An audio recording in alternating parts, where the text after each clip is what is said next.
You're about to spend anywhere from $10,000 to $30,000 on a screen enclosure. A crew shows up, works in your backyard for a few days, packs up, and smiles on the way out.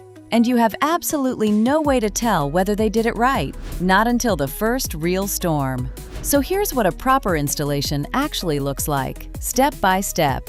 It starts before anyone picks up a tool. Every component gets checked on site: profiles, mesh, gutters, fasteners, doors.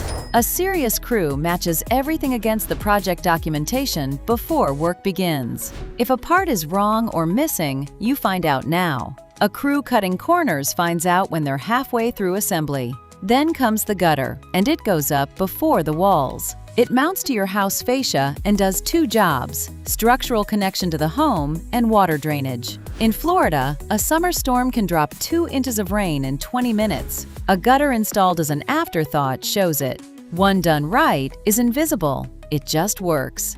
Next, the crew marks the layout on the slab. Every post position, every beam, every roof angle, mapped from engineer-approved drawings before a single cut is made. This is the step that determines whether your enclosure is geometrically true. You won't see the error, you'll feel it, in the way doors never quite close right, in the way the frame sits slightly off.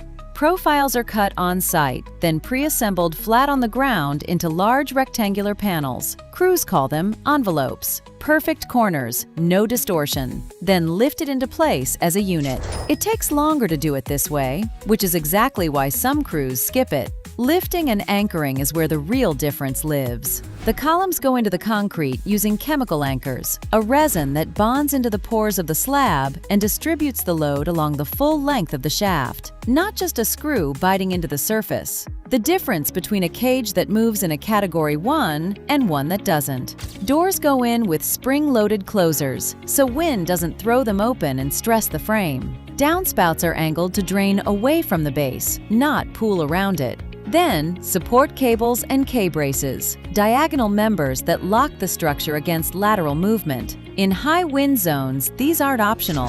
If they're not on your engineering plan, ask why. Final structural pass. Every bolt torqued, every anchor point verified, everything checked against the signed drawings. This is the step that gets skipped when a crew is running behind. And then the mesh. The right type matters. Standard for most yards. No seam near the water or the woods. Pet screen if you have dogs. Super screen for long-term durability. Each panel tensioned evenly, locked into the channel with spline. No sag, no bubbles. Bubbles mean it wasn't tensioned properly. You'll see them blow out in the first serious wind.